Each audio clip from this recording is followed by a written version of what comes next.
Hello and welcome to another 7 Sports Special. This time, the electrifying 80s, the highs and lows of a dynamic decade of football. Remember fabulous Phil Carmen's altercation with boundary umpire Carberry?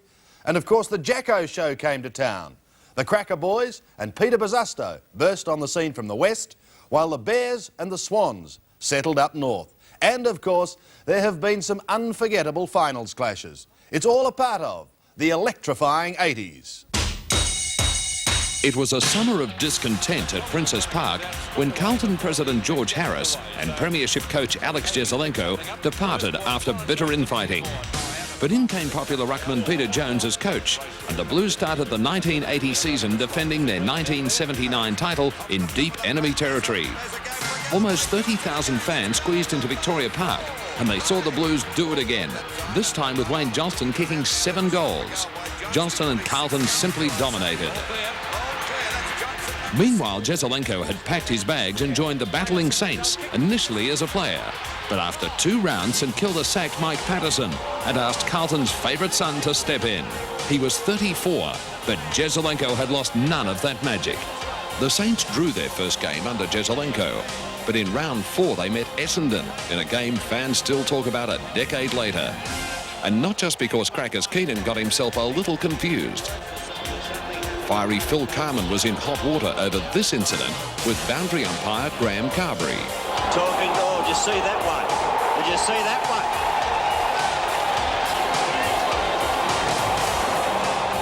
The net result was a 20-week suspension for the Bombers star, the biggest sentence handed out in the 1980s. You know, I think now I'll be... I didn't know last night what I'd do. I didn't know whether I'd give it away or not, but I think it's probably making me a little bit more determined to retain my fitness and hopefully play some sort of game towards the end of the year. When did the enormity of the suspension hit you, this morning or last night when you're driving home to Lilydale? Look, I don't know whether it's really hit me yet. You know, I just know that I'm not playing Saturday and it's going to be some time before I do. It was the year of the Tigers and their young goal-kicking champion Michael Roach. In round 7, he was on fire against Footscray, booting 11 in Richmond's 110-point win. 16 goals, very, very close. The umpire says yes. Goal to Michael Roach, goal number 11. The VFL's decision to resurrect the night series during the 1970s had been a winner, and it proved an exciting alternative to the day competition. But of all the night games, who will forget the 1980 Grand Final and North Melbourne's controversial goal after the siren? North's Kerry Good accepted a pass from Malcolm Blight, and the poor old Magpies were jinxed again. Good kicks this goal, they've won the match. Oh, what a climax of this 1980 Escort Cup Grand Final. Good's already kicked 3 goals. He's only about 25 to 30 metres out, dead in front. He kicks this, they've won the game. He's put it through and North Melbourne are premiers. North Melbourne have won the match. What a game! I don't think I've ever seen anything like it in my life. John Rantall's career was given the kiss of life in 1980 after being dumped by South Melbourne. And the former Swans and North Melbourne defender broke Kevin Murray's league record of 333 games in round 7. 3 games later, Rantall called it a day. The goal of the year featured the acceleration and skill of Geelong wingman Michael Turner. Pace. He's well shepherded there by one. Runs around another tackle. Turner goes goal. It's across the face maybe. It's a beautiful goal from Turner. Magnificent football. Meanwhile, Roach was continuing his goal-kicking spree with pinpoint accuracy. And in round 20, the former Tasmanian booted 9 goals against Melbourne to register his century. The Tigers celebrated with a 10-goal win, but the following week they tangled with North, and veteran Francis Bourke came off second best in this collision. But they breathed them tough in Tigerland, and Bourke went to the forward line with blood streaming from a deep cut. He helped Richmond to victory with inspiring play like this. Well, isn't he a marvel, this guy? God, I don't know who's going to see the goals. Look at the blood just oozing out of his forehead. He is a marvel, this guy, and if he kicks this goal, he'd be an inspiration to the team from about 15 metres out on a slight angle. Let's see what he can do with this. He's had to be shifted away from fullback after getting that knock before he fires, and he's put it through for a to goal. the marks of the year, and the league's high flyers were soaring. John Roberts, Up towards there, half forward. Following that mark, brought in by Roberts. Ken Sheldon, Kick down towards Glendinning again. Oh, what a magnificent Graham Teasdale. Teasdale, the magnificent! Robert Flower. Paul Jeffries. Daryl Sutton. Beautiful mark there by Sutton. Peter Dacos. What a beautiful mark to Dacos. And the best of them, Graham Teasdale again. Oh, look at that magnificent mark. 1980 also saw the departure of Carl Dittrich after 16 seasons with St Kilda and Melbourne. Big Carl played 285 games, and he was not going to let Kevin Morris forget about his last. There, Morris and Dittrich wrestling. Dittrich pulls Morris's hair. It's on now. Big Carl in the thick of things is playing. Another veteran, Richmond's Kevin Bartlett, chalked up one of the many milestones during the 1980s when he set the new record for the most number of games. And Bartlett knew where those goals were. Play on. You're giving chase a shot by Bartlett. Goes straight through a beautiful goal. Peter Jones and Tony Jewell could not agree on the scores, or something, on qualifying final day. Most came to blows. Well, that's unusual when the two respective coaches get into loggerheads.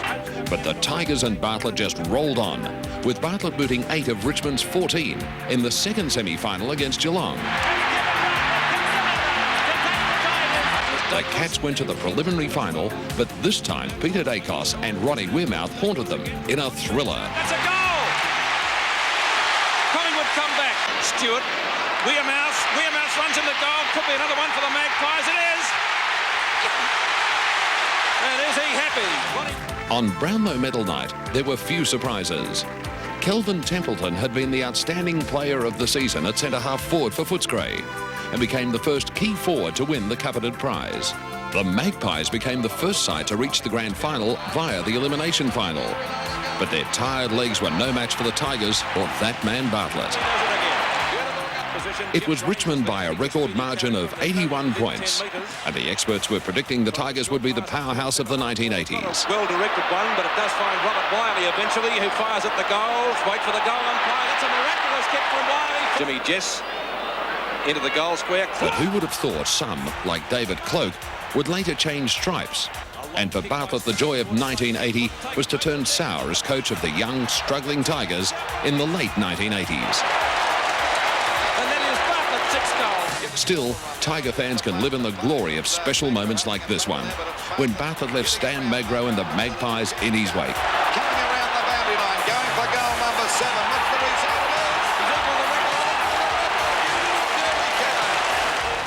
They lifted Tony Jewell high and went off to celebrate their 10th premiership and the first of a new decade.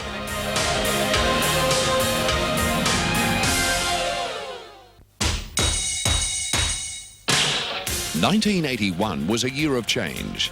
Even before the season had started, Ron Barassi had returned to Melbourne after 16 seasons.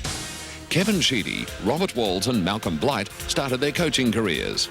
David Parkin took the Carlton job, and Alan Jeans replaced Parkin at Hawthorn.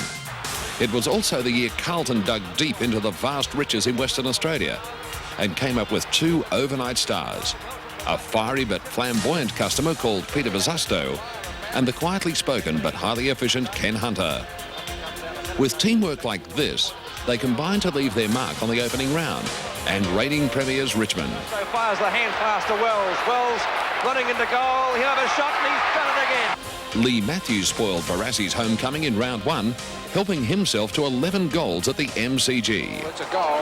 11 goals for Lee Matthews. Jeff Ferring was not the biggest name in football, but he produced the biggest and straightest kick of the decade in round 3 against Collingwood. Kick from Ferring to full forward.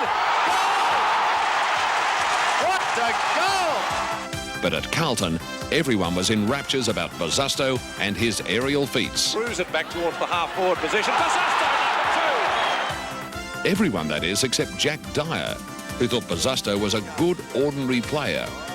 Well, Bosustow kicked 8 goals in this game against South Melbourne, so we'll let you decide. Been sensational. Not bad for a very ordinary player. I hope Jack Dyer watches. The Doug Cox affair was the first of several major clearance wrangles of the 80s, resulting in the bitter dispute between St Kilda and Richmond. But the Saints and Cox took up the challenge, and despite the loss of premiership points hanging over their head, Cox led St Kilda out in round 9 against the Tigers before he made an early exit with concussion. Collingwood went to the top of the ladder in round 10 thanks to a young magician by the name of Peter Dacos. This was one of his 9 goals for the afternoon. Put it through for another goal for the Magpies. They were celebrating down at Cardinia Park following the long-awaited arrival of East Fremantle champion Brian Peake, who packed his Sandover medal and his bags to join the Cats in June. Peake arrived in Geelong by helicopter, pulled on his new jumper and made his presence felt immediately. He was part of the Cats side which destroyed North Melbourne by 114 points. Poor old North could not take a trick.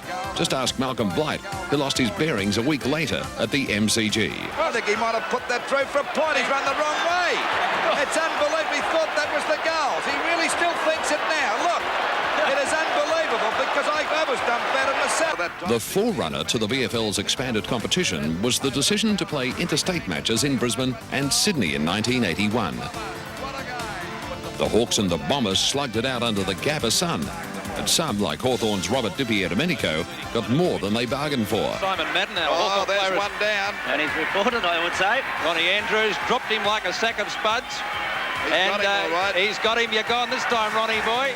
In the middle of 1981, you might recall, our cricketers were having a torrid time in England at the hands of one Ian Botham. Well, back home, North fans were hailing Malcolm Blight as their Ian Botham after his decision to stand down as playing coach in round 16. The following week, with Barry Cable at the helm, Blight stepped out and let fly with 11 goals against Footscray. He's kicked 6. Here's number 7. No mistake about. Meanwhile, Essendon was getting its act together under Kevin Sheedy, and in the night grand final of 1981, they found some inspiration from Tim Watson just when they needed it most. And did those Essendon fans love it? And he's put it through. Oh, what an opportune comment. Listen to the crowd. Listen to that crowd. The Bombers lost 5 of their first 6 games. But when they met Carlton at Princes Park in round 20, they were aiming for their 14th straight win. The Blues and Jim Buckley were in great touch, but when Carlton skipper Mike Fitzpatrick tried to slow things down, they paid the penalty. Under a crowd, and he's probably been the best man on the ground. He's taking it off into wasting time. You can do that, yes. Essendon turned to young champion Neil Danaher for some last-minute heroics, and the Bombers got up by a point. It could be the dress rehearsal for the grand final of 1981 as Neil Danaher comes in for the kick that could possibly win the game. And he's put it through and the Bombers have hit the front. But all good things must come to an end. And in the final round of the season, the Bombers were relegated to the elimination final when the determined Cats, fired by Terry Bright, grabbed the double chance. Bright kicks his second, takes Geelong to 6-13, 49. Essendon 6-10, 46.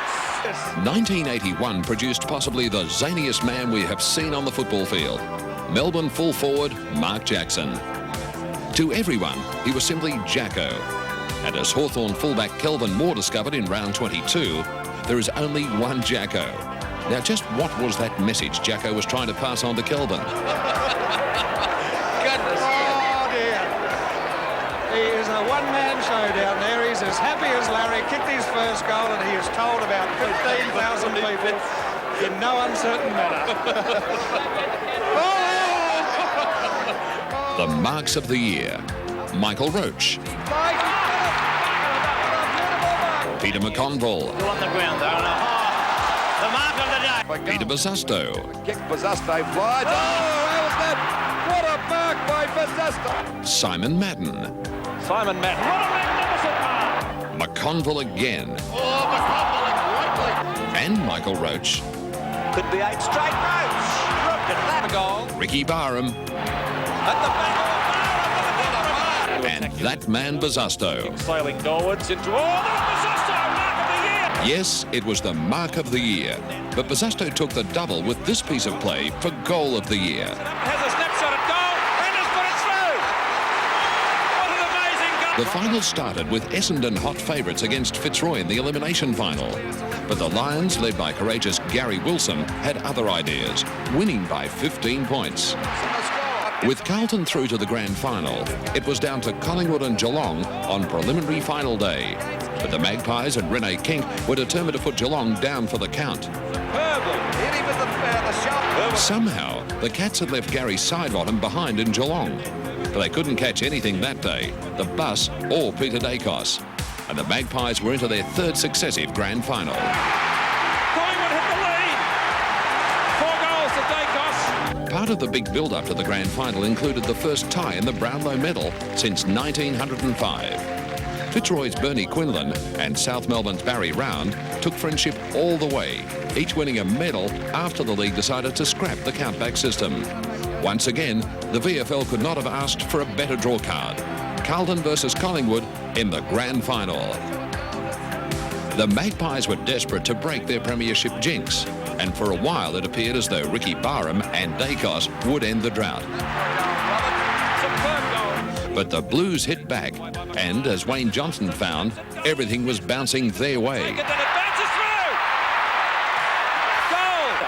And if Wayne Harms had haunted Collingwood in 1979, he was back to do it again in 1981 with brilliant football like this. Shot for goal. This will be a long one. It's a beautiful goal by Wayne Harms. Great goal. Beautiful kick. Oh, what a great mark to Harms. Mark of the day by a mile. Harms sparked his teammates into action. First, it was Jim Buckley. Handball. Buckley lines them up. Steadies on its way. And it's a goal. Carlton are coming back. Then Ken Sheldon. Points the difference.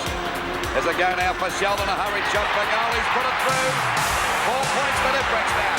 Sheldon's second goal. Before Rod Ashman said goodnight to the Magpies and season 1981. Carlton hit the front in the final term.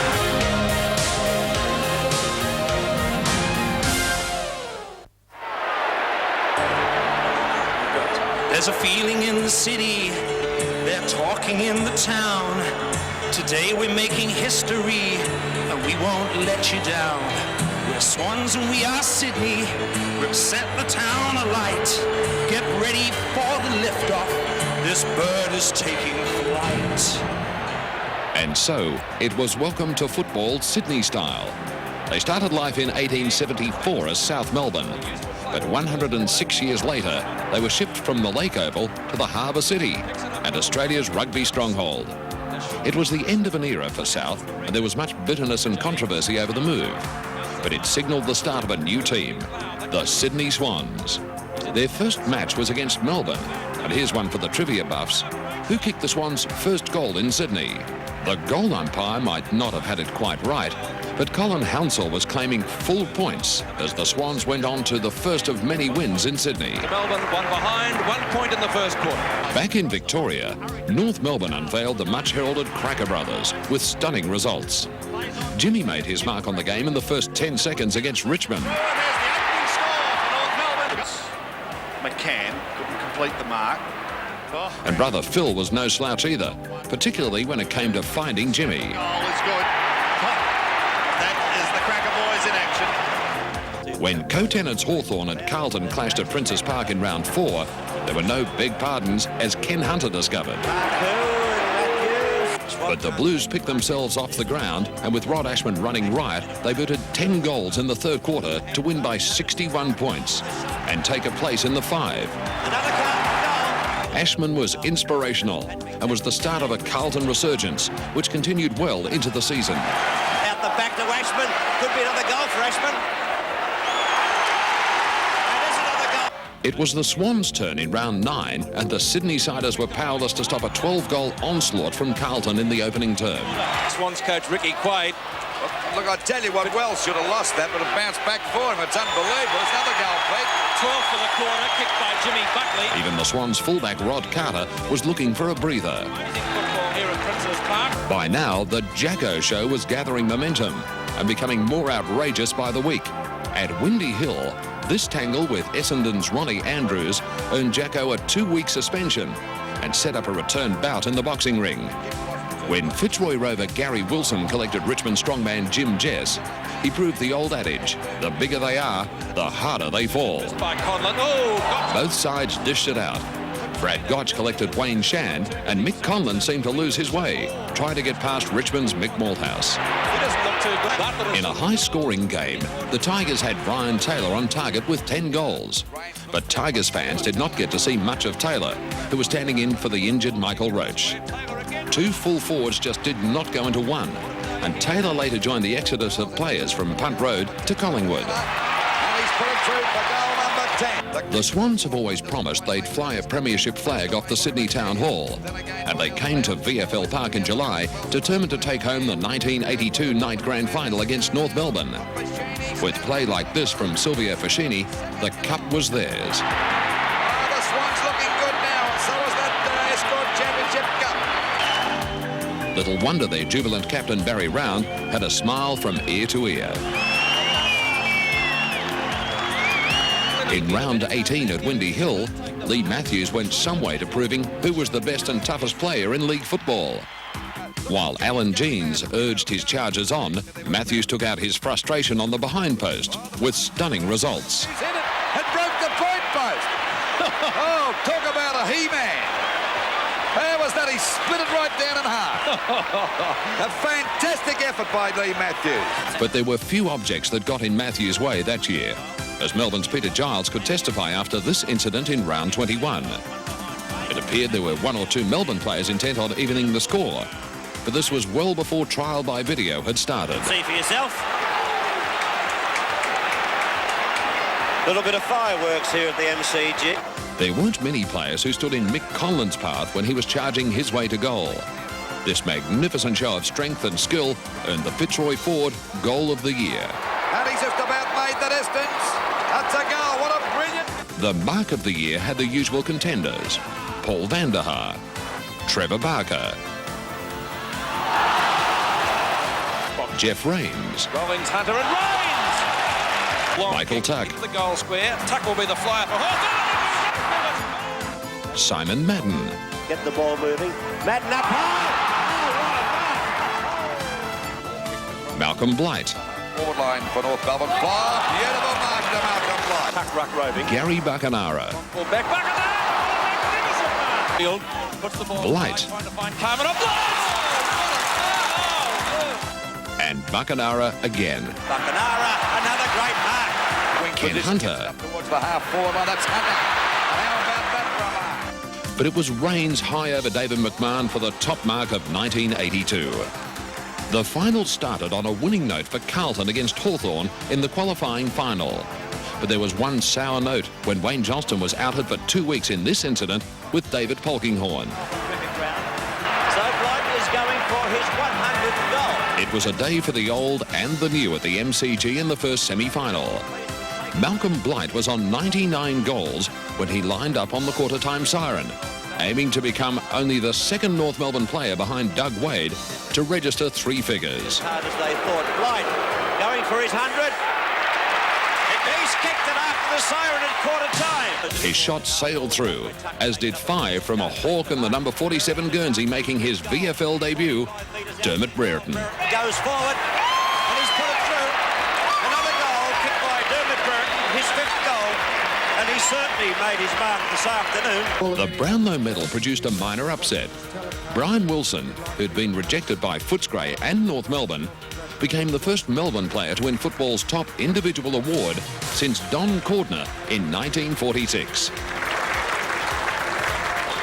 David Parkin's Blues were aiming for back-to-back flags when they lined up against Richmond on Grand Final day. Richmond, under Francis Bourke, had defeated Carlton in the second semi-final. And although tempers were a little frayed, the Blues settled down and were looking good. Lear into it. Jones has had his number taken. There's another go. Sheldon's into it too with the Rains. Well, I think the Tigers... Ken Hunter felt the full force of Jim Jess, and for a while it seemed he didn't know what day of the week it was. That day. And the Tigers are concentrating on using the shoulder rather than going after the ball. And we find the umpire will bottle it. His replacement, Robert Klump, fared a little better. But Hunter was soon back on his feet to cap off this fine mark by Peter Bosustow. He goes for a hand pass to Hunter. It could be a goal coming up. Yes, it's a goal. So it's a goal to the Blues. The Tigers could not take a trick, and the luckless Bruce Tempany came off second best in this collision, resulting in a broken arm. Against Carlton for kicking in danger, I'd say, as we... You could be right. As you said, he certainly has had a bad run with it. The Blues made the most of Richmond's misfortune, and when Alex Marcoux sealed the Tigers' fate in the final term, Carlton had the 1982 premiership sewn up. The premiership for Carlton for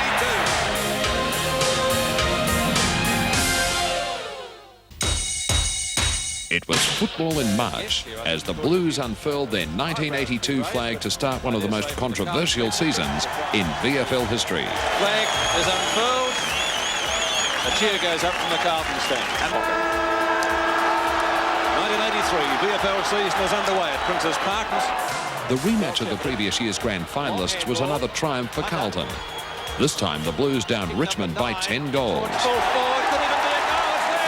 At the MCG, the game's best-known rivals, Melbourne and Collingwood, were unveiling their high-priced and new-look lineups. Brownlow medalist Peter Moore had swapped jumpers and was now a demon, together with another medal winner, Kelvin Templeton.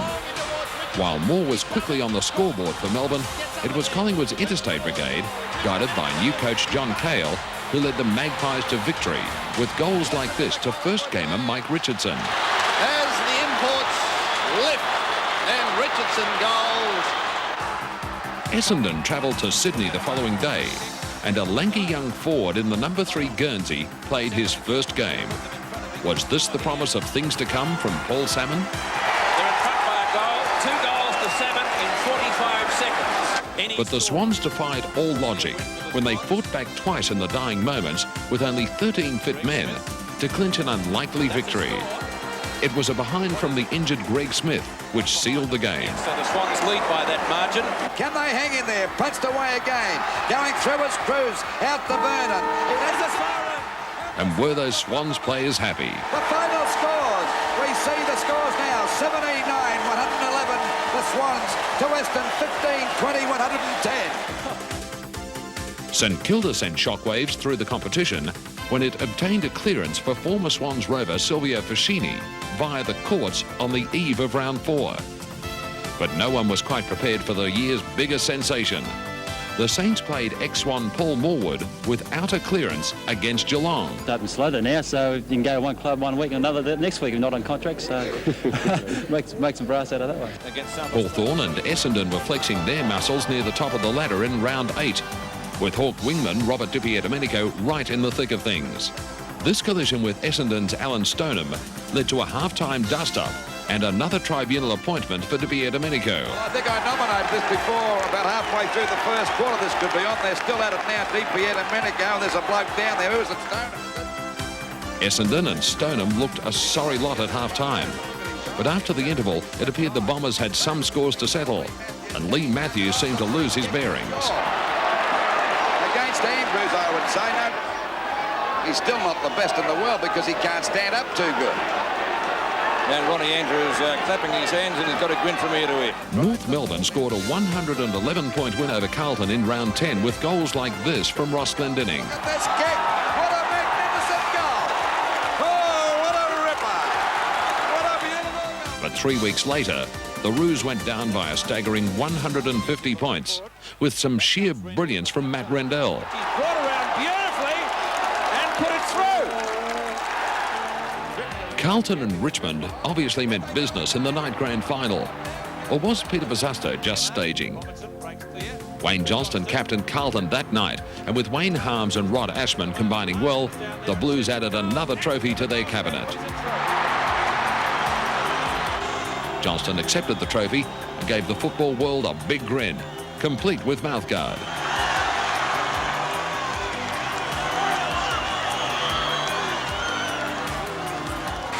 The cheer squatters, Kevin Bartlett comes onto the ground, 400th game of VFL football. And so it was game number 400, and another milestone for Richmond legend Kevin Bartlett when he led the Tigers out against Collingwood in round 19. The first player to reach 400 games. What tribute could Kevin Bartlett have than to see a crowd like that? The Lions were celebrating in round 21 when Bernie Quinlan became the first Fitzroy full forward to boot 100 goals in a season. Quinlan's trademark, the long drop punt, sailed through to give him a century and the Lions' second place on the league ladder. Long, it's there! It's 100! 100 goals to Bernie Quinlan, and here they come in their thousands. Essendon showed plenty of cheek in the elimination final when the Bombers took it right up to Carlton with goals like this to Tony Bahagia. 16 points the difference now. I think I might back take. He seems to be pretty handy, that guy. Got a couple of victories this year. Dools lost his headband. Cameron Clayton seemed to take a liking to Bruce Dools' headband, even if the Blues didn't. Taking the headband off. It was Kevin Ablett tried that in the night match here a few years ago, and Dool went berserk. Like taking it. But Bahagia decided he'd better tidy things up, and away went the headband, straight over the fence. Over the fence, Bahagia. Well, they got the Blues by the throat at the moment. Essendon marched into the preliminary final and gave North Melbourne a football lesson, starting with Terry Danaher's goal in the first minute, before Bill Duckworth let one fly from inside the centre square. Duckworth favours the torpedo punt kick, a mammoth kick into the goal square, and it's a goal! Arnold Bridus also appeared to let one fly, as Glenn Hawker discovered. But at the other end of the ground, the Bombers and Tim Watson were having the last laugh. Watson, who steadies, Watson's shot, it's true, and once again Essendon answer the challenge. The marks were spectacular as always. Wayne Bettison, Peter Bosustow, Oh, over the top, Bosustow. Back to the centre circle. Dermott Brereton, Beautiful mark. Gary Pert. Oh, what a great mark. Watch the centre. Another from Bosustow. Oh, there's a Bosustow again. He's already kicked by. Be looking up there, no doubt. Darryl Cunningham. Oh, that is a Darryl Cunningham, was it? Graham Hinchin. Peter Knights. Trying to win this game as the ball goes out. It's a great mark to Peter Knights. Peter Smith. Back. What a fly by Smith. Golly, he's come down pretty heavy that time. Bernie Quinlan.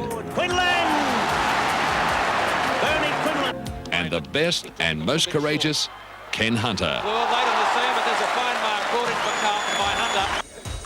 It was another Brownlow medal for North Melbourne, with Ross Glendinning following in the footsteps of North's previous winners, Keith Gregg and Malcolm Blight.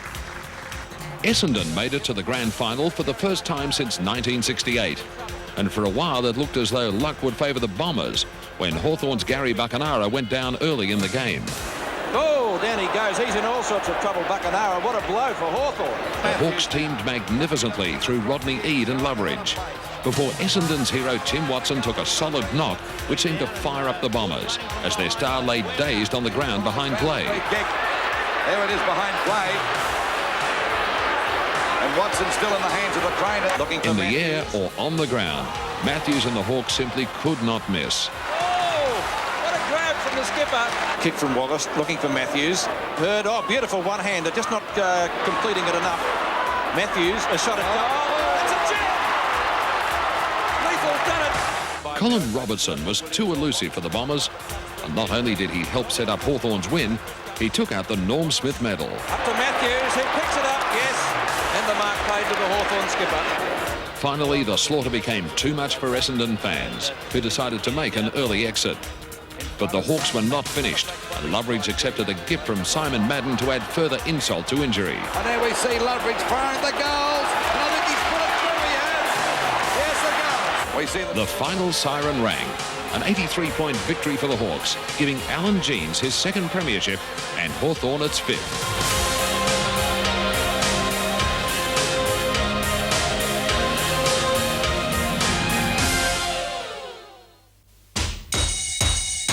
Another season of off-field changes started on a bright note for Carlton and its West Australian full forward Warren Ralph. With the Blues blitzing North Melbourne by 137 points, they found Ralph was only too willing to finish off the good work from further afield. Runs to an open goal, a hand pass to Ralph for goal number 6, and it's right through the centre.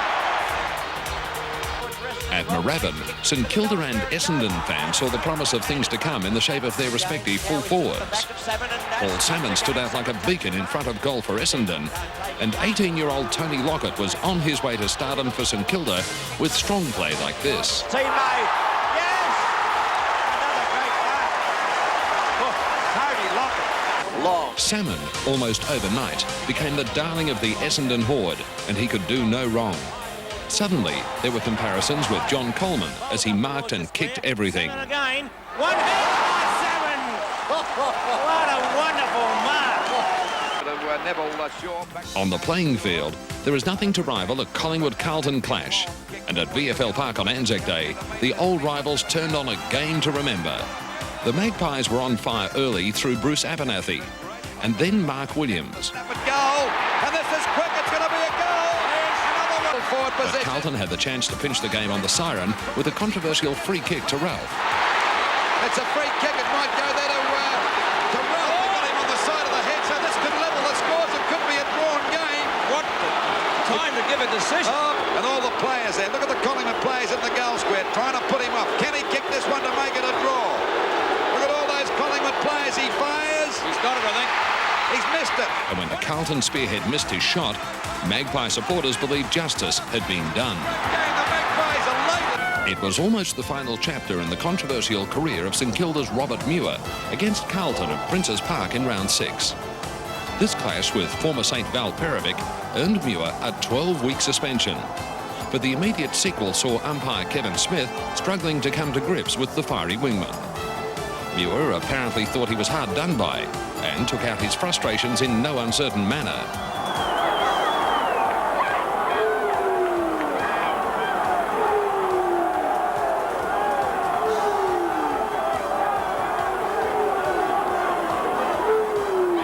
Get it out. It's a hand pass towards McKenna now. When Michael McLean put Footscray 1 point down against Collingwood in round 10, the Magpies and defender Graham Allen decided to play safe, a decision which had disastrous consequences. Simon Beasley accepted the pass. Beasley has the chance of putting the Dogs in front. Jim Edmund reminded Allen of his costly mistake, and the Bulldogs went on to win by 5 points. Beasley, the chance of being a hero for Footscray. And Collingwood may have thrown this one away as Beasley now from directly in front puts the Dogs in front. 4 goals to Simon Beasley. While Salmon's goal-kicking feats were winning rave reviews, Geelong had unearthed a former Hawthorn player with little fuss or fanfare. But on this day against Richmond, Ablett showed just what a match winner he can be. So to Ablett, he's kicked one, he's kicked another one. Gary Ablett's going to win this game for the Cats. It seemed nothing was going to stop Salmon and the Bombers that year, and everything was going along nicely for the young giant, until a collision with Collingwood's Jeff Rains buckled his knee and ended prematurely what could have been a 100-goal season. Now, Salmon is down at centre field. Salmon Downey hasn't moved for a while, Pete. He's really stunned down there. Oh! Melbourne and Essendon met head-on at VFL Park in round 14, and both sides were on the receiving end, before they decided to settle it the old-fashioned way. Bit of trouble as he downs. I think you call it a square off, wouldn't you, Lou? There they are all bouncing in now. You just try and sort that one out yourself. The Demons tried safety first, but as fullback Stephen Smith discovered, that didn't work either. No, it's not. It'll be a goal by Eustace. It'll be a goal. What a beautiful play. Oh, Smith thought he did the right thing. Anyway, Something must have been upsetting Melbourne coach Ron Barassi, and whatever he was saying did not go down well with defender Shane Zantuck. Zantuck and Barassi are having a go. The players are pushing Zantuck away from him. Barassi's white down there in the face, but they had a real go, and I'm not kidding. The players had to push Zantuck away. He's wanting to go back and have a go at him again. very interesting. Zantuck very upset about it. Bernie Quinlan was a popular man with Fitzroy's faithful after he registered 100 goals for the second successive year, doing it in style against St Kilda at the Junction Oval. In now, the kids around the boundary line. Quinlan lines up. Goal number 100 to Bernie Quinlan. His teammates rush in to celebrate. A great moment with him, and second season in a row. He's done that the second season in a row. He's guided Fitzroy into the finals. There were 7 major contenders for Mark of the Year. Stephen Eck, Gary Pert, That's a great mark to Ken Hunter, play at the moment. Oh, there's a great mark to Hunter. Warwick Capper, Oh, there's Capper again. How about that? Oh, what a beauty. Dennis Banks, Great mark by Banks. Keeps it up high. Michael Reeves. Instead of being in that pack and over the back, a great mark taken by Michael Reeves. But Wayne Carroll took the season's honour with this screamer. What a mark. Peter Moore became only the second man after Ian Stewart to win Brownlow medals at 2 different clubs. The Melbourne ruckman polled 24 votes to win by 3 from David Cloke. When Hawthorn at Carlton tangled in the qualifying final, Lee Matthews quickly put the Hawks on the scoreboard and reminded Rod Austin it was going to be the first of many, 6 in fact. It turned into a fiery contest, firstly with Matthews going down, then Austin, Let it go, it was a nasty one. and finally Brereton. Here's a Josh swap. 2 of them flattened. And from the Melbourne cricket ground, we begin the 1984 VFL Grand Final between Hawthorn and Essendon. Hawthorn were aiming for back-to-back flags when they met Essendon in the grand final.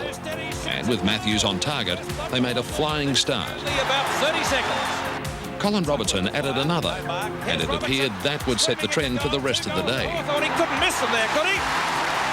And a great start by Hawthorn. They want to go. But Essendon coach Kevin Sheedy reached into his bag of tricks and reorganised the Bombers lineup with stunning results in a 9-goal last quarter. It started with Leon Baker, and the goals just kept coming. Broad full forward again. Oh, Bradbury, here's the goal. It's only a few points in it. Oh, those 2 goals came up in 2 minutes. Up it goes there. Baker taps the ball on. Oh, beautiful play. Goes for a goal. And I think they've hit the front. Van der Haar knocked on. There's a go now for Weston. He's put it through for a goal. What a match winner this guy's been at centre-half forward. This premiership is Sheedy's premiership with these tremendous moves on. Paul Weston and Tim Watson finally sealed the game for Essendon, giving the Bombers their first flag since 1965. Oh, they're killing them. And Essendon look like winning their first premiership since 1965. 11 goals, 874 Hawthorn. To Westman, 12 goals, 19, 91. What a performance by Essendon. Hawthorn and Essendon had grown to know each other in 1983 and 1984.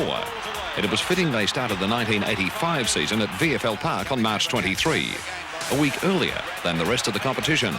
Hawthorn had lured former All-Australian captain Steve Malaxos from Western Australia, but he turned out to be a disappointment and eventually returned to Perth. First goal in the VFL. Yes or no? Yes! One of the most controversial changes of the 1980s was the time-wasting rule. But although it had been used in practice matches, Essendon's Roger Merritt became the first victim when Glenn James reached for the book in this incident. The new rule comes in. Friday night football came to the MCG, and Collingwood and North Melbourne fans went to great lengths to get into the packed stadium for the round 1 clash, even tearing the doors down. Those who made it inside saw Collingwood's Brian Taylor in fine form, leading the Magpies to victory with 7 goals. Gary Ablett had become an overnight star, and with play like this, he took Geelong to an upset win over Hawthorn at VFL Park. Another goal. That's goal number 6 to Ablett. And you can just about wrap this game up for Geelong. North Melbourne built a reputation as one of the most tenacious sides of the 80s, and their record in tight finishes was extraordinary, as Carlton discovered in round 3. After Ross Glendinning moved the Kangaroos closer, David Dwyer marked, and with precious seconds ticking away, he quickly goaled to give North a courageous win. I think too far out, I think, Jack. It's a long way out. He's going for it very quickly, puts the ball to boot, he kicks it top, and over! He's put it through! He's put it through! David Dwyer kicks that goal, North Melbourne in front. I can't believe it. The following week, Carlton and Geelong took an obvious dislike to each other before the ball was bounced, leading to a series of ugly incidents. David Rhys-Jones went down for the count, and the fights continued at both ends of the ground. In the aftermath, only one player, Geelong's Paul Jeffries, was reported, and he received a 3-match suspension. Oh, look at Jacko's up the other end. Oh, he's putting on his own concert. We can't see it. But Jacko at the other end has just gone 3 rounds of shadow boxing, and Jeffries wearing the 22 Guernsey for Geelong is having his head ripped off. Peter Knight started his career against Sergio Silvani, but in his twilight he was pitted against Silvani's son, Stephen. It was a fascinating display of high-marking first from young Silvani, but the Hawthorn veteran showed he'd lost none of his spring. But he's had 19 kicks for the match, Knight, and that's mark number 10 to the Hawthorn veteran. Nor his ability to contact with the ball. Long kick by Knight. What a goal! 1985 will be remembered for 2 black days in football. Collingwood ruckman John Bourke was reported by 6 umpires and suspended for 10 years following this incident in a reserves match at the Lake Oval against the Sydney Swans. It appeared Bourke decided to take his frustration out on the field umpire Phil Waite. He was handed the heftiest penalty by the VFL tribunal in modern history. Let's have a look at this one on the replay. Well, Oh, boy. oh. Did we see right then, Ray? I thought, actually, when I was... Oh, he just whacked the umpire. Hey! Oh, no. That's unbelievable. Oh, boy. Well, this is sensational. The umpire has gone down. Now, there are a number of others coming up to talk to him. Surely we've got to get the Collingwood runner out here and get him off the ground for a spell. Oh, he whacked he wants to be very careful because... I'd take him off now. Well, he's got it. I think you've got to take the boy off. Very smart. Definitely. You've got to take the boy off. He's leaving the ground. Take him off. But even bigger news was the report and subsequent court appearance by Lee Matthews in this incident with Geelong's Neville Bruns. The catch rover went down, and it was revealed later he had suffered a broken jaw. For his part, Matthews collected a broken nose. It was a sad blot on the game, and after being charged by the VFL Commission, Matthews had his playing permit cancelled for a month, effectively resulting in a 3-week suspension and missing the night grand final. The Hawthorn skipper was also charged by police and was fined $1,000, later reduced to a 12-month good behaviour bond on an assault charge. All I'm going to say is, I don't care This is a disgrace. I don't care who thinks Jackson can play football. He's virtually started all this. Andrew Buse gained a reputation as one of the toughest and most elusive rovers in the competition. And on this day against Footscray, he slipped and slithered his way to goal of the year. Oh, boy. He hooks it back. Don't tell me he's going to score a goal. Hawthorn went to the night final without Matthews, but the Hawks had enough skill, determination and backup to cover his loss and take the title against Essendon. Get onto his left foot and have a snapshot at goal. That's not bad. He's dobbed it, I think. Oh, why didn't the goal umpire? It's through. Michael Tuck stepped in as captain and was more than happy to take the trophy. The final saw Footscray making its first appearance since 1976, but the first semi-final was a memorable day for Beasley, who booted 7 goals, including his 100th for the season, to take the Bulldogs into the preliminary final. Beasley going for the ton. Walks in for the kick from about 15 metres out. And there it is, and the crowd go berserk. Now to the marks of 1985.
Although the Bulldogs lost to Hawthorn to miss making the grand final, there was some consolation when former West Australian Brad Hardy got up to win the Brownlow Medal. First quarter on the 7 network of the 1985 VFL Grand Final between Hawthorn and Essendon. I think we can expect some fireworks early. The Bombers and the Hawks were back again on Grand Final day, and the experts were right. There were fireworks. This all-in brawl erupted on the outer wing in the first quarter, and players from both sides let out the tension that generally builds up before a grand final. Players fought, wrestled and jostled each other, and it took some time before umpires could restore order. Look it up and you'll find the fighters there. Matthews and Watson. Look at them piling up. This is the best I've ever seen in a grand final, Bob. I can't recall. One like this, Look good. Oh, golly, Peter. Talk about stacks on the mill. When they did, Essendon recovered magnificently and went on to play some brilliant football. Bill Duckworth was obviously delighted with this goal, And Billy's pretty happy about it. while Tim Watson was always on the move. Pack of players down there and rebounds to Watson. He has a pick. The only shining light for Hawthorn was Dermott Brereton, who played his heart out for the Hawks in booting 8 goals. He could get his name in the record books if that's a goal. It is. Good on him. He's broken the record. 8 goals. That's a fantastic effort. It was a tight first half, but the Bombers ran riot after the half-time break. Alan Izard burned his opponents off their feet. Burnett has a shot at the goals again, and he's done it.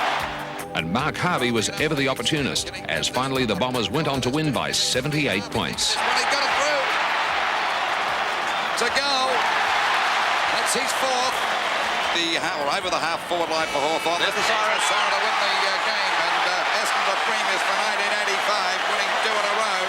26 goals. While the Bombers celebrated, Hawthorn gave Lee Matthews a fitting farewell to his playing career after 340 games. Lee Matthews being carried off the ground, almost in tears, I think.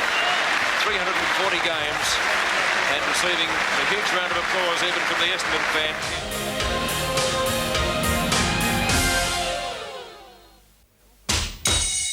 Carlton and Hawthorn unveiled some of the finest interstate recruits to come to Victoria in the opening round of the 1986 season. Former West Australian John Bourke combined with ex-South Australian Stephen Kernahan. And the tall centre-half forward had an immediate impact on VFL football. But it was a small, shaggy-head rover, looking more like Tiny Tim, who made his presence felt. Hawthorn and Carlton had been locked in a battle to gain John Platten's services. But the Hawks were quickly repaid for the trouble they went to in securing South Australia's #1 rover. Downfield to Bourke. He takes the mark into the open goal and the Hawks are on fire. There had been 6 coaching changes before the start of 1986, but none of the new faces could match the hot gospeling style of Geelong's John Devine. The Cats had lured Devine back from Tasmania to replace Tom Hafey, but when Geelong trailed badly against Fitzroy in round 1, it was obvious Devine wanted to get his message home immediately. The 7th coaching change came in round 4 when Lee Matthews took over from Bob Rose at Collingwood, guided the Magpies to a first-up win over Geelong. While it was a memorable start to Matthews' coaching career, the umpires had a day they'd prefer to forget. Pushing the back you could ever hope to see. The drum was tackled by Cleve and Collingwood got the free kick. It's unbelievable. Fitzroy's Michael Reeves had plenty to say after this comical mix-up in round 6, when he just could not get around Richmond full forward Michael Roach. Chris Burton accepted the gift for the Tigers, before Reeves set off to give umpire Gavin Dorr his version of the incident. Now, just how many drinks was Reeves ordering? Look at Reeves run out to the umpire. He's made Carl Lewis look slow. Goals were something special in this night match between Essendon and North Melbourne at the MCG. And for North's elusive Phil Cracker, there were a couple of gems. If Cracker's 4th goal was brilliant, his next was something else, as he spun around Essendon's Frank Donnell to kick the goal of the year. Right here from Donnell, lefty for dead. Beautiful play. As there's a running shot at goal. He might have got this one. A goal. What a goal. But he's down till. Let's hope he's on. He'll be okay. The Sydney Swans had become football's first privately owned team under flamboyant Sydney medico Dr. Jeffrey Edelston. The Swans went on a buying spree, and when they came to Victoria Park in round 13, they were in 2nd place, while Collingwood was outside the 5. Them in front the first time for the day. There it is on its way. That's not a bad sort of a shot, and the Swans are at the front. Barry Mitchell got the Swans up by a point in a controversial finish, but the fans were obviously upset as they gave the umpires a hostile farewell. I think the umpires are getting some curry off the Collingwood supporter, but I don't know why. I thought they let the game go when the pressure was really on, and it was very difficult to make decisions there and get free kicks. So the final score's a great win and a great game.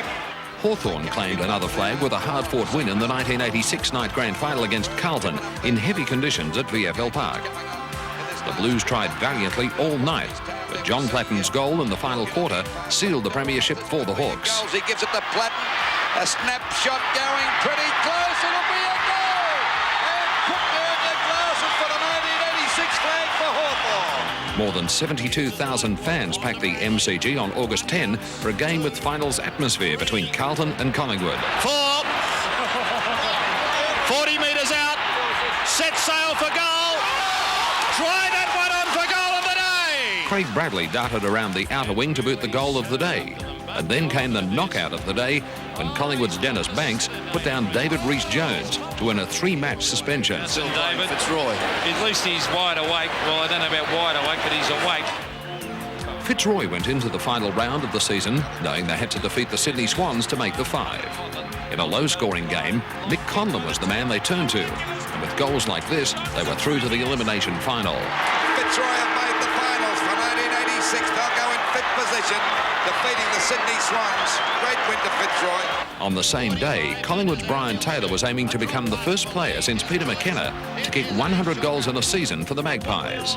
It was a shaky beginning for Taylor, but with a free kick and thousands of fans lining the boundary line, he slotted through his 100th. Goal number 100. The drop punt on its way. Here comes the crowd and he's kicked it. They're coming from everywhere. Brian Taylor is being swamped, but BT has kicked the ton. Jim Cracker built a reputation as a fiery customer, as Essendon's Mark Harvey discovered. Still going too. While this bump by Ross Glendinning on Bill Duckworth enraged Bomber fans. Glendinning, did he get hit? That was fair, Jack. But the Kangaroos rubbed salt into Essendon's wounds with Steve McCann's long goal in the final term. Steve McCann straightens up from 70 metres out. It's a magnificent kick. Oh, boy, what a kick. And it appeared North coach John Kennedy was particularly keen to let the crowd know just which team had won. And the marks of the year were spectacular as always.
It was a miserable day at VFL Park to start the final series, as Essendon and Fitzroy fought out a thrilling elimination final. Len Hawker put the Bombers in front after Gary Pert thought he had marked. Is through. Now they're in front by a point. But once again, the Lions showed their fighting spirit, rushing the ball forward to Mick Conlon, who snatched the game in the last couple of minutes with this goal. Conlon's got it. He could kick a goal to put him in front. He has. They're in front. By a point. By a point. And they might have won the game here. The 1986 Brownlow Medal produced a shock result and a tie when Hawthorn's Robert DiPierdomenico and Sydney Swan centreman Greg Williams polled 17 votes each to share the award. For the first time, Hawthorn and Carlton met in a grand final, and either in the air or on the ground, the Hawks' Gary Buckenara was in great touch. Jason Dunstall showed the promise of things to come with goals like this one. How did he do that? Snapshot is a goal! Oh, what a ripper! But Buckenara was virtually unstoppable, displaying his skills from all distances as Hawthorn went from strength to strength. It's just about there. It has gone through, I think. It's a goal! The Hawks were in full control through Buckenara and Dermott Brereton. And when Dunstall booted his 6th, they had their 6th VFL premiership safely in their keeping. Out the Dunstall, he's kicked 5 around Dool. Great tackle by Dool, but Dunstall brushes it aside. This might be the one that they needed. And finally they break the ice. in the last quarter. 6 goals to Jason Dunstall. While Hawthorn and Alan Jean celebrated, the Blues saw their games record holder Bruce Doull make a sad exit after 18 seasons and 359 games. Scoreboard 16-14, 110 to 9-14,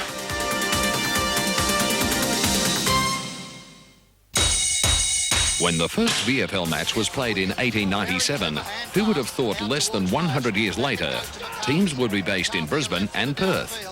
But the introduction of the Brisbane Bears and the West Coast Eagles was not the only change in 1987. Channel 7 had lost the VFL's television rights to Sydney-based Broadcom. Eventually, the ABC was given the approval to televise games in 1987. The Bears and the Eagles both started on a winning note, but it was another high flyer, Sydney Swans full forward Warwick Capper, who was winning all the accolades on this day against Richmond. Long kick down to Moorwood. Moorwood doesn't get the bounce. Great play by Capper. As he punches it to Moorwood, he's got an open goal. Moorwood kicks. Capper ducks back. Oh, he's marked it.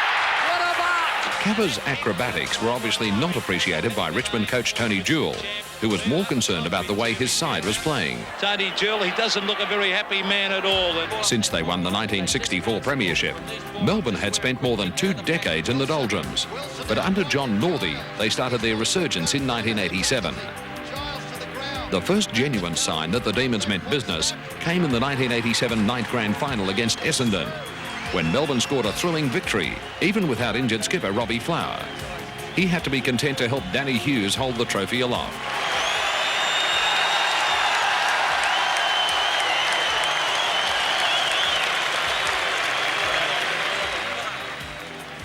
Tragedy struck for Carlton early in the season when defender Peter Motley was involved in a serious car accident on his way home from training. The former South Australian eventually won his fight for life, but the accident ended a promising football career. There was also a setback for North Melbourne in round 10 when their courageous captain Wayne Schimmelbusch went down clutching his knee against the Sydney Swans. After what seemed a harmless fall, Schimmelbusch was carried off on a stretcher, a premature end to an outstanding career. And it just looks bad, and let's hope it's not, but it's amazing how it happens to champions. It's incredible, that. Hawthorn travelled to Carrara in round 12 and Jason Dunstall showed he could put them through from any angle, soccering the 6th of 11 goals he kicked that day. Bears forward Jim Edmund earned a hefty 6-week penalty in this clash with Hawthorn's Russell Morris, but the Hawks went on to win by 95 points. I think Jimmy Edmund might be reported out of this. I think he's out to it. The Sydney Swans were all the rage as they hit a 3-match winning streak against the Eagles, Essendon and Richmond. The Swans posted scores of 30 goals or more in all 3 games with football like this. Capper ducks, weaves on, dropped it at the last moment. Bad luck, Warwick Capper. Beautiful head pass to Stevie right by Capper, and it's another one. This is magnificent football. Good play, Capper. Over to Neagle, smothered off the boot to Mitchell. Mitchell to Capper. Capper goal number 5, and I think the Swans are going to kick this 200. At Moorabbin, they were hailing a new goal-kicking hero, young full forward Tony Lockett, who had taken the VFL by storm with his strength and accurate kicking. In round 19 against Footscray, Lockett booted 8 goals, including his 100th for the season, the first St Kilda player to reach that milestone. It's a goal! A great effort by the young champ. A beautiful kick, and they're the Saints players protecting Tony Lockett, and the crowd are coming on in their hundreds and thousands. Melbourne, led by Robbie Flower, stormed home to the finals, and the Demons set the scene for a titanic struggle in round 22, with 3 teams battling to make the 5th spot. A struggle there. The Demons' victory over Footscray came at a cost. Young star Gary Lyon broke his leg, but Ricky Jackson was not going to let Melbourne's chances slip away. Chance for Jackson. Snapshot for goal is good. Online, Melbourne in front. Geelong needed to defeat Hawthorn at Cardinia Park to deny the Demons, but Jason Dunstall ran hot late in the game to squeeze the Cats out of the 5. And it's there, and it's the Hawks. The Swans made the finals for the 2nd successive year, and Warwick Capper could not stay out of the action. First, he kicked his 100th goal for the season, and then he used Chris Langford's back as a launching pad to take this miraculous mark. Oh, dear. Oh, the marks of the year. Jason Dunstall. Forward, his target, Dunstall! What a great mark! Roger Merritt. Once again. High Merritt! What a great mark, Roger Merritt! Kappa for 2 sensational grabs. Kappa! Oh, one of the marks of the year. Then most of the down the interchange with Kappa! And Dunstall again. On the left foot. Melbourne's brilliant run continued early in the finals, and when the Demons tackled Hawthorn in the preliminary final, the two sides turned on a wonderful display of action and drama. Jackson, he sprints. The Demons lost their skipper with a shoulder injury in this bone-jarring collision with Robert Di Pierdomenico. Long and runs straight into Di Pierdomenico. But just when the Demons looked as though they had Hawthorn's measure, in came Gary Buckenara to seal one of the most thrilling preliminary finals in the history of the game with a goal after the siren. There's the siren, and he's... Buckenara took his shot 15 metres closer after Jim Steins had run across the mark, and when the ball sailed through, the Hawks could not contain their delight. What pressure on Gary Buckenara. He is a champion. If he kicks this goal, Hawthorn are in the 1987 grand final. If he misses, Melbourne are in. There's the kick. It's a goal. It's a goal. Hawthorn have won with a kick after the siren. What a performance. A magnificent performance this by Hawthorn. Poor old Melbourne. You've got to, the hearts go out to the Melbourne Football Club. The Hawks had another win 2 days later when John Platten shared the Brownlow Medal in the second successive Brownlow tie, this time with Tony Lockett, who became the first full forward to win the award. Many experts thought Hawthorn had played their grand final against Melbourne the week before, but they were right. It was a warm day and the Blues were running hot. The hand pass stabs Goldwood, puts it through. High, the pressure now on the Hawks. The big fist is away. Here's a goal coming up to the Blues. Into the open goal goes Gleeson, and it's a goal. He's done all. One of their driving forces was Norm Smith medal winner David Rhys-Jones, who completely blanketed Dermott Brereton and set up goals like this for Mark Nayley. Meldrum is down there. Knocked away, but again, no ground support. Nayley just runs away from 3 Hawthorn players. He's going goalward, Mark Nayley. He's put it through. The Blues were relentless as they brushed aside the Hawks, with captain Stephen Kernahan leading by example. Gets into the action. He kicks a goal. Is it another one? Yes, goal. Oh, they're really running hot at the moment. Carlton won the flag, but their season was far from finished. The Blues travelled to the Oval in London to play North Melbourne in a game they called the Battle of Britain, and it was not hard to see why. Londoners were treated to the best and worst of our game, as the two sides took a distinct dislike to each other. While the game was listed as an exhibition match, the VFL was alarmed over the violence, and subsequently 7 players were charged and faced the tribunal. Alistair Clarkson and Donald McDonald of North, and Carlton trio David Rhys-Jones, Wayne Johnson and Jim Buckley were all suspended.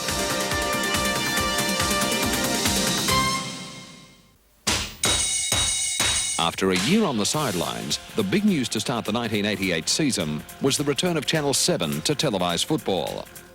Football's back on 7, 7's back in action, and all I can say is we're glad they are. Thank you very much. There were changes too to the night series, which became a pre-season competition. And for the first time since the 1963 Day Premiership, Hawthorn and Geelong met in a grand final. From 50. Is it there? It is there. Hawthorn hit the front. The Hawks showed all their experience in a thrilling finish and gave new coach Alan Joyce a successful start after he was called in to replace Alan Jeans, who was forced to take a year off football. There were significant changes in Brisbane over summer, but the biggest coup was the signing of high-priced full-forward Warwick Kappa from the Sydney Swans. Long into the forward line, Williams in best position to mark. It runs free behind. Kappa running into an open goal. Great tackle, but he kicks it. Full forwards were in the news back in Melbourne, and St Kilda's Tony Lockett landed himself in trouble in this incident with Fitzroy's Grant Laurie. Under a tougher tribunal system, Lockett was suspended for 3 weeks. A week later, St Kilda lost Jeff Cunningham for more than half the season after a nasty clash of heads at the SCG.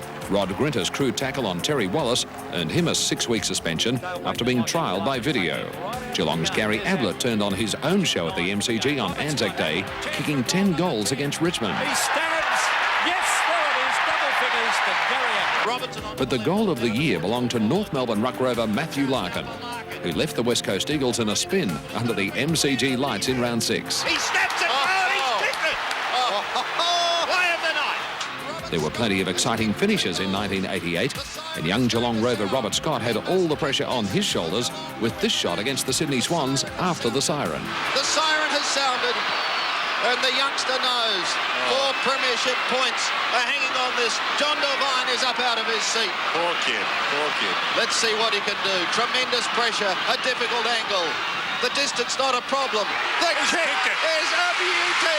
Hit the post. I think it's hit the post. It hit the post. Sydney have won. Sydney have won. At least Scott had a clear shot at goal. Footscray's Simon Beasley found more than the usual quota of men on the mark when he lined up for this kick against the Brisbane Bears in round 7. He comes in now, steadying his approach. He falters. No doubt the crowd getting in his way, and it's going to make it tough. It's going to make it tough for the goal umpire. How could he make a decision? Well, he's got to. Here's the kick. 4 premiership points are riding on it. I think he's missed it. 1 point. The Bears have done it. Round 11 was a day St Kilda and Tony Lockett won't forget. His season had already suffered one setback with the earlier suspension. But when the Burleigh spearhead went down against Footscray, St Kilda fans feared the worst. Very gingerly putting that right foot on the ground. There was more drama to follow when Lockett hobbled into hospital to have his ankle checked, unaware television news crews were on his trail. After taking a tumble, an obviously distressed Lockett took out his frustration hurling his crutches like toothpicks in a bid to maintain his privacy. When things cooled down, his father Howard provided an explanation. Sorry about that. Hope you all understand, you know, the pressure we've been under, and he's not that sort of guy, I can tell you that. Richmond, who had won only 2 games in the first half of the season, caused the boil-over of the year in round 12 when they defeated Carlton at the MCG. Mitchell has goaled. Up to the 50-metre mark, out comes Dennis. There's the siren. Richmond have won it. When the final siren sounded, the Tigers jumped for joy, literally, in the case of Peter Wilson. Carlton's Stephen Silvani took the mark of the year with this incredible leap in round 14. What a mark. He was up there for a week. But there were some more great grabs in 1988. Dermott Brereton. By Dermott Brereton. Jason Dunstall. Brereton again. What a mark by Dermott Brereton. Wayne Henwood. Metres. Still in the field of play. Oh, big time. What a mark by Henwood. Jeff Rains. Chip pass intended for Birds. Rains. Paul Bryce. Spargo goes with a high kick. It's going to go deep into the square, and it's a mark. Dunstall. Andrew Gowers. Quick goalie, Mike. Oh, what a mark. Stephen Stretch. It's 2-on-1, and what a mark. John McCarthy. United was worthy of a final-size crowd. Whoa! A sensational mark by McCarthy. There were few characters to rival Dermott Brereton and Bill Duckworth during the 80s. And in round 18, they decided to get to know each other a little more intimately. You wouldn't like to meet either of them in a dark night and be unfriendly. And, well, there's a bit of humour in football. They look like they're enjoying themselves. It was going along just nicely until umpire Ian Clayton thought otherwise and penalised the Hawthorn forward, who seemed less impressed with the decision. Oh, that's bad.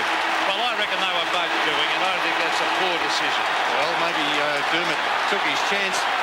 Well, that's the siren, and that has cost Jason Dunstall a goal. It was an absolute certainty, and he still needs 3 for his century.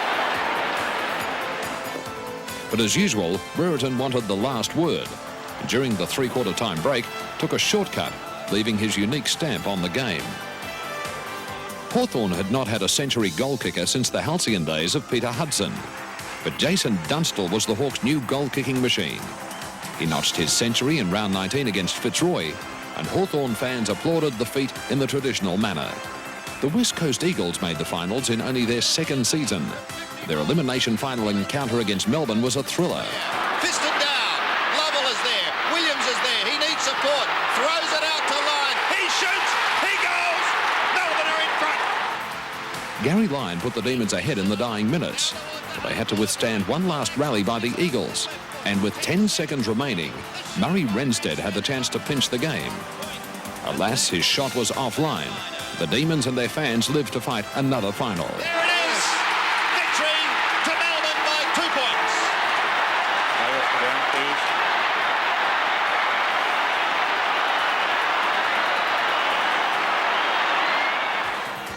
Sydney Swans ruck rover Gerard Healy had proved to be the outstanding player of 1988. While the Swans missed the finals, there was some consolation when Healy won the Brownlow Medal. Melbourne went one step better in 1988 when they reached the grand final. But after a lively opening, the Demons succumbed to the pressure applied by Hawthorn. In comes Yates, and Steins gets rid of Ayres again. As usual, Dermott Brereton exerted most of the pressure, and he showed he could kick them from anywhere. Putting on the pressure. Will he use a check side or a banana kick? Straight. He has. Oh, what a goal! And Jamie Morrissey was rewarded for this fine piece of play. A stretch, a beautiful pick-up, but Morrissey took it off him. And Morrissey goes for goal, which he so richly deserves. What a beauty! Paul Abbott booted 6 goals for the Hawks, who went on to win by a record margin of 96 points. And that is a record margin in a grand final. The only time the Hawks looked like being hemmed in was near the siren. But the coaching staff were soon out to join the celebration and enjoy Hawthorn's 7th premiership. We're out of time in the grand final.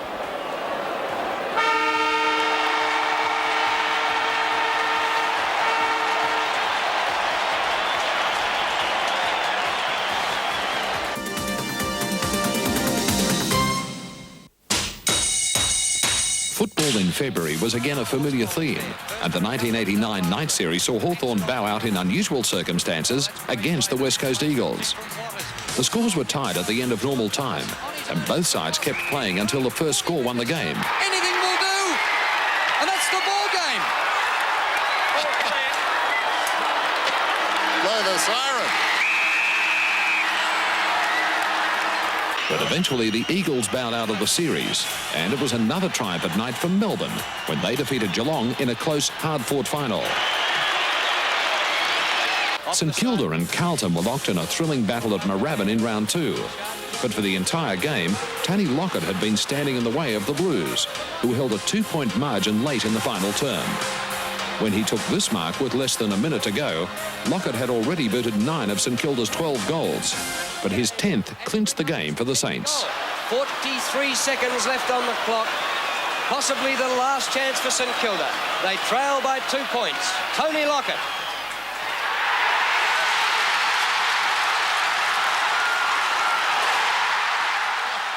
One of the best matches of the decade was the Hawthorn-Geelong clash at Princes Park in round 6.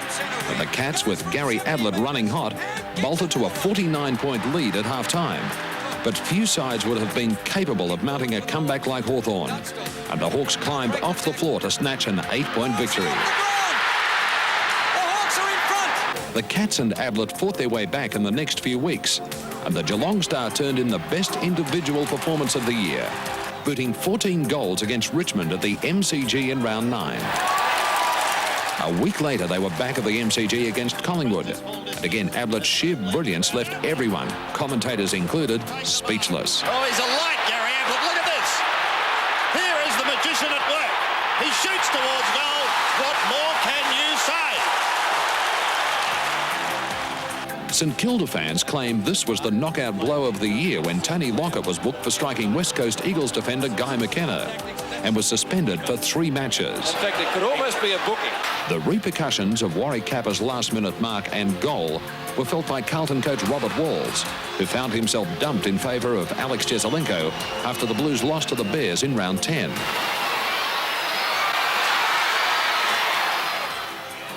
Jezza was back as the Messiah at Carlton.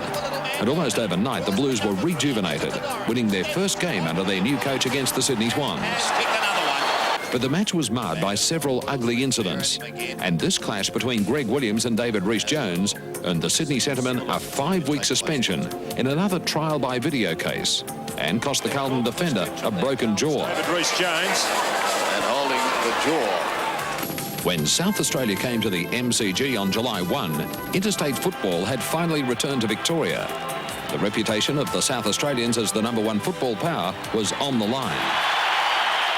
So too was the reputation of Victoria. But with Jason Dunstall and Tony Lockett part of a formidable forward lineup, the South Australian defence was powerless as 91,000 fans soaked up Victoria's 86-point win. 4-1, Victoria. South Australia 1-2. The Vicks in attack. Lockett to Dunstall. Oh, he's gone! There was one sour note when Andrew Collins brought down his Hawthorn teammate and South Australian opponent Tony Hall. Unfortunately, Hall buckled under the pressure of the tackle and his season ended with a serious knee injury. And Hall looking in a spot of bother. And he doesn't look too good. He's holding that knee. The Brisbane Bears had a new coach by round 16 when Peter Knights was sacked and replaced by Paul Feltham. After St Kilda made a promising start through Mick Dwyer, the Bears hit back and started Feltham's VFL coaching career with a hard-fought win under the Carrara Lights. With Lockett's season interrupted through injury and suspension, Dunstall charged to the top of the VFL goal-kicking table. The Hawthorn champion and his side breathed a sigh of relief when his 100th sailed through against Carlton in round 18, giving the Hawks a 5-point win. Well, what a way to get your 100th goal. Robert... There were high stakes when Collingwood and Fitzroy met at VFL Park in round 20, with the winner taking a spot in the elimination final, which probably explained this tangle between Peter Dacos and Scott Clayton. Running down the field. It was a disastrous day for the Lions, who not only lost the game, but key forward Richard Osborne, who went down with a knee injury and was expected to be out of action for at least 12 months. Osborne's still down. Mullane has got up. Well, actually, it was an act of frustration by Osborne when he went over to try and get the ball. The High Flyers were in action again in 1989. Nicky Winmar. Mark Bays. Centre-half forward for the Eagles, and what a mark. Jason Dunstall. Laffy, but Abbott has played exceptional. Mick Dwyer. He gets it again and kicks it high to full forward. And what a mark by Mick Dwyer. David Honeybun. What a leap by Honeybun. Stephen Stretch. Centre wing. Trevor Barker. A long high one. What a mark! Randall hooks it back in front of goal. Here's danger for North Melbourne. Lynch! A brilliant mark over the top. After Collingwood made an early exit, Geelong and Melbourne flexed their muscles in the first semi-final, and it was a rugged encounter early in the game. And there's a box on already. They had gated by Geelong. Well, that was predictable because Geelong are going to be fired up. But the Demons had no answer to that man Ablett, whose marking and goal-kicking prowess took the Cats into the preliminary final. It's a mark, Pete. After that goal kick by David Cameron down to half forward. Ablett again, creating opportunities. 25 metres out, 10 metres out, and beats it. Essendon had trouble coping with the strength of Dermott Brereton, who simply demolished the Bombers in the second semi-final. This allows Pritchard to come into an open goal. Darren Pritchard kicks. Is that a goal? Yes! After a close first half, the Hawks turned on the power and cruised into their 7th straight grand final. Dunstall. Oh! Pretty to watch. Hocking comes away. Inspired by Gary Ablett, Geelong staged a remarkable turnaround by thrashing Essendon in the preliminary final. A fortnight earlier, Essendon had humbled the Cats, but Ablett's marking, running and goal-kicking left the Bombers bewildered. Ablett was relentless, so magical he occasionally left the commentators bemused, and then inspired as he booted 8 and the Cats won by 94 points. Ablett decides to run down towards the 50. Goes long, it's bending back. That is a magnificent goal.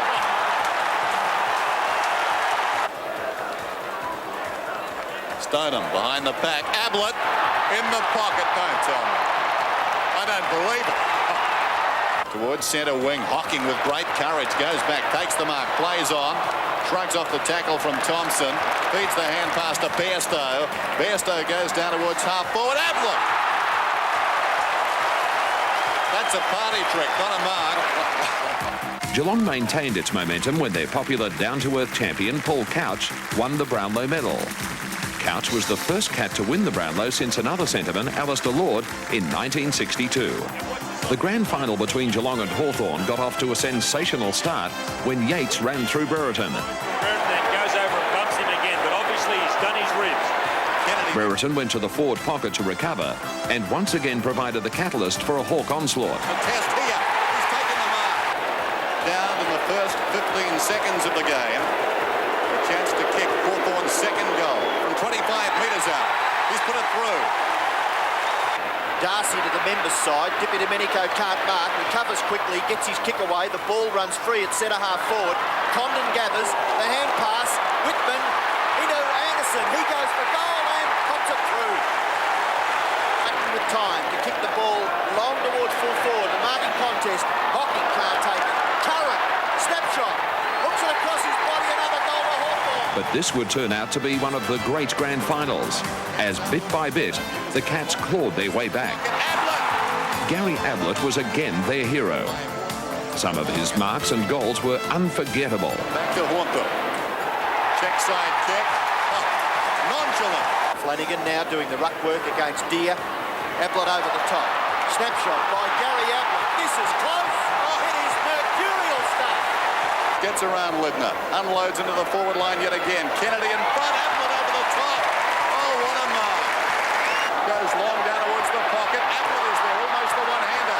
Finds it on the ground. From 25 metres out, he's checked it. His 8th goal. As Geelong closed on the Hawks, Ablett zeroed in on Brereton's grand final record of 8 goals. Here goes Ablett for goal number 9, and he's threaded it. In a frantic finish, Hawthorn hung on for back-to-back premierships. As the Hawks are concerned,